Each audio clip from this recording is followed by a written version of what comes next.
आपके आगे आने वाले जीवन में आपको लकीर खींचनी है। जहां से आप ये प्रण करें, संकल्प करें, व्रत लें कि आज से मैं अपने जीवन में ये परिवर्तन करना शुरू करना चाहता हूं। और शुरुआत कहां से करें? कहते हैं अपने जीवन में क्या ले जाना है इसका ध्यान देंगे, आहार की शुद्धता का ध्यान देंगे और विचार की शुद्धता का भी ध्यान देंगे। हर एक चीज पर दिमाग मत लगाओ। आधी से ज्यादा चीजें ऐसी होंगी जो तुम्हें समझ में आ जाएगा बेकार की, उन्हें गुरु चरणों में समर्पित करते चलो, उन्हें स्वामी जी के चरणों में डालते चलो। तो स्वामी जी हर एक चीज का फैसला मैंने नहीं करना, बाकी चीजें आप संभालो, मैं सिर्फ आपके नाम से सिमरन से करूंगा, सिर्फ आपकी तरफ ध्यान दूंगा। और मैं आपको एक चीज बताना चाहता हूँ, हमारे बहुत से भाई बहन ऐसे हैं जिन्हें ये लगता है कि शायद वो इस चीज को छोड़ चुके हैं, पर मैं आपको वही कहता हूँ, हमारे 99% भाई बहन अभी भी इन्हीं चीजों में उलझे हुए हैं। या तो आहार में उलझे हुए हैं या विचार में उलझे हुए हैं, या तो वो मान लड़ाई में, या तो वो इस बात में उलझे हुए हैं कि आप भगत सत्कार जरूरी है, 1 का 10 खिलाना जरूरी है, या फिर खुद नाराज हो जाते हैं कि किसी ने उन्हें ज्यादा क्यों नहीं पूछा। कहीं ना कहीं मन उलझा हुआ है, या तो भोजन में या फिर मन के विचार में। तो जो कहा करते थे ये हमारी बुनियाद है, इस बुनियाद को आध्यात्मिकता की, इसको अपने अंदर सार की बात कही हुई है। तो हमें सिर्फ प्रयास करना है। मैं ये नहीं कहता कि आप इस चीज में पारंगत हो जाए, पक्के हो जाए, हमें शुरुआत कर दें। आज अगर एक विचार ऐसा है जो आपको लगे कि ठीक नहीं है, उसे निकाल दें। आज अगर कोई एक बात कहे जो आपको लगे निंदा, चुगली, द्वेष की वो श्रेणी में आती है, उसको निकाल दें। आज कोई किसी की चुगली करे, उस बात को निकाल दें। कोई किसी की बुराई कहे, उसे मत सुनो, वहां से अपने हाथ पैर पीछे खींचो और वहां गुरु नाम के सिमरन से अपने मन को शक्ति दे, वहां गुरु की याद से सिमरन को अपनी जीवन साकार।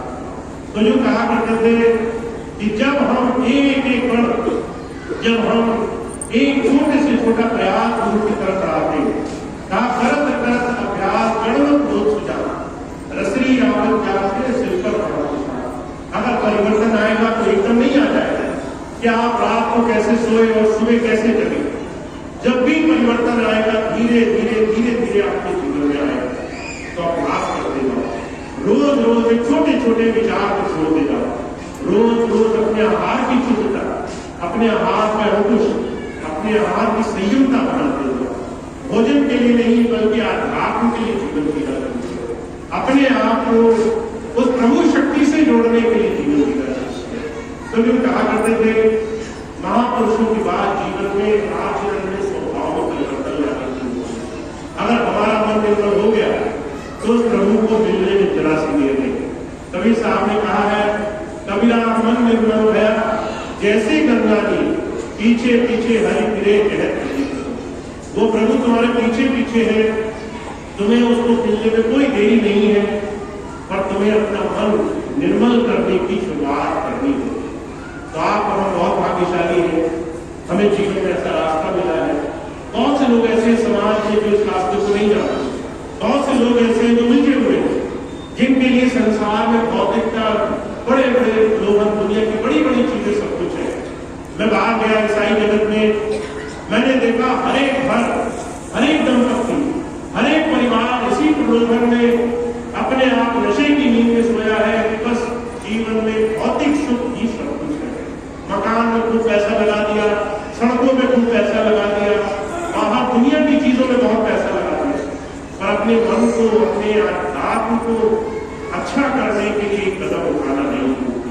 तो जो कहा करते थे बाहर भौतिकता का विकास ये सिर्फ एक सीमा तक है, अगर अंदर से उजाला नहीं हुआ है तो बाहर के तमाम प्रकार का जगत कभी उजाला नहीं हुआ।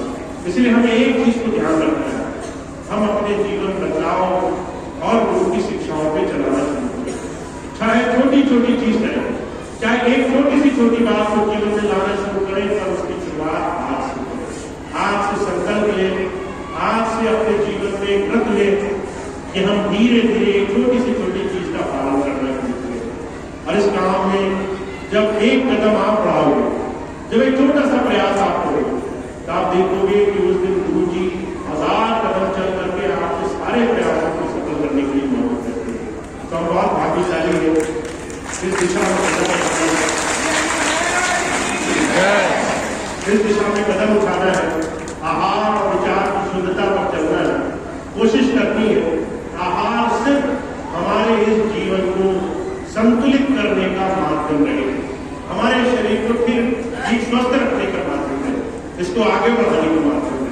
इससे ज्यादा उसमें ज्यादा हमारा ध्यान ना, क्योंकि अगर ज्यादा से ज्यादा प्रलोभन में उलझ गए तो सही रास्ता मिलने में बहुत देर लग जाएगा और उससे हमारा समय और हमारी शक्ति दोनों का हाथ। आप बहुत भाग्यशाली है, इस दिशा में बढ़े, इस पर थोड़ा सा